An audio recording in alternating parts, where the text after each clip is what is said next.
Finally, we have finished off our beam up in the roof space. We've put the prop straight underneath this is a valley here, and this prop is taking up the valley and the underpurlin from these rafters. So it's actually taking up quite a junction of weight, and due to the fact that there's no underpurlin along this side of this ridge, we needed to over-engineer this section. This beam is now running all the way across that wall, the hallway wall underneath, and it's spread its weight throughout that area, taking this beam. So it's got a nice even amount of weight distributed over the entire wall section. There's no downward pressure coming in one spot, and we were able to lift this wall section from underneath. Before we had about 18 mil between our joist, our ceiling joist, and our beam, and now we've got 5 mil. We've just packed underneath and nailed just to reduce any of that movement underneath, and we've also put angle braces or herringbone brace along on a 45 being our strongest brace that we can use. And that way it stops any tilting and tattering, and our soldiers stop any of the ceiling itself dropping away or coming up and down, so minimises any movement and plaster cracking. You'll also notice that after the entire ceiling was filled full of that fiberglass blow-in insulation, we got that vacuumed out, and now we have in poly bats. They're 3.5s. They were much easier to put in, and you're not covered in itchy fibres by the time you finish and sucking in dust, etc. So we'll go downstairs and have a look at the floor.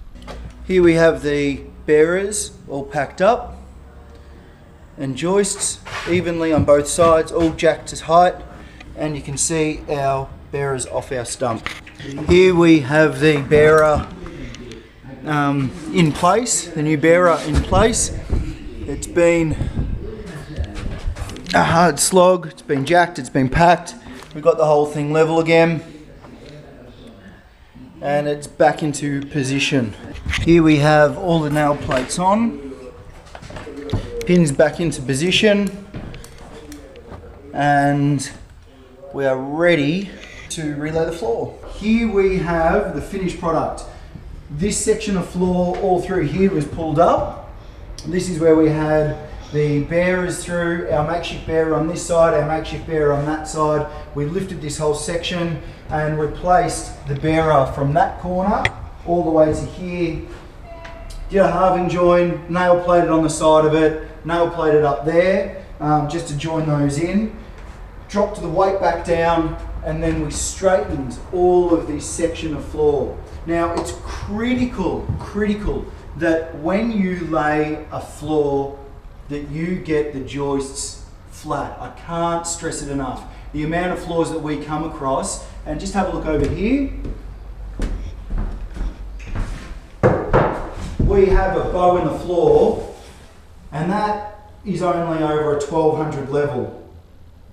And we have a bow in the floor of 7-8 mil. If we've got a bow on the floor of 7-8 mil on a 1200 level, that means that over this whole section we'll have a bow of probably about 15 mil. If we lay our strip flooring over the top of this, which is what we'll do, then what's going to happen is we're going to have to bow each one of those boards as we lay them. We start then compromising the integrity of the board, and we give it the ability to then pop up, because nowadays we don't actually face nail a lot of these floors down, we actually secret nail, so the nail comes through the side and we glue them throughout the entire board. It works very well, but we need to have a fairly consistently flat, it doesn't need to be level, but a fairly consistently flat floor. You'll see over here that we've now brought that floor section up. This is where it was down 35 mil. And you can now see that this is nice and flat the whole way through this. And we've got it fairly close to level as we could get the actual whole system without bowing up the whole floor the other way.